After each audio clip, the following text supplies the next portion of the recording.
Sir, আমার দুইটা বাচ্চা, বড় বাচ্চার বয়স 9 বছর 1 মাস, ছোট বাচ্চার বয়স 3 বছর 2 মাস চলে। আমি সাধারণত 3 বছর 2 মাস মানে ছোট বাচ্চাটার স্পিচ ডিলে আছে, সেজন্য আপনার সাথে জয়েন হয়েছি। এখন বড় বেশ। বাচ্চাটার বিষয়টা একটু বলি। ওর হচ্ছে অ্যাটেনশনে অনেক ঘাটতি। তো যখন ওকে ক্লাস 1 2 তে পড়াচ্ছিলাম তখন থেকে ওর লেখাতে এত অমনোযোগী, লিখতেই চাইতো না। তো ভাবছি যে ঠিক হয়ে যাবে আস্তে আস্তে। পরে না যখন ও মা, বড় হচ্ছে। না বুঝে যাই করবেন ঠিক হবে না। তাহলে আমি বলছি, বুঝে করুন।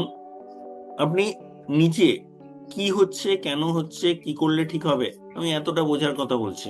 এইটার জন্য কি আমি আপনার সাথে কাজ করলে ফল পাবো? রিসেন্টলি আমি একজন সাইকিয়াট্রিস্ট দেখাইছিলাম।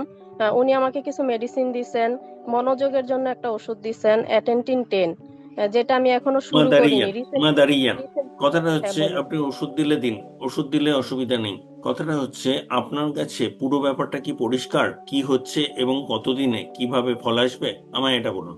না স্যার, না স্যার, আপনার পরিষ্কার কি না, আমি মনে হয় কনফিউজ সেটা, যে কি করব। আপনার কি মনে হয় এটা বোঝার প্রয়োজন আছে?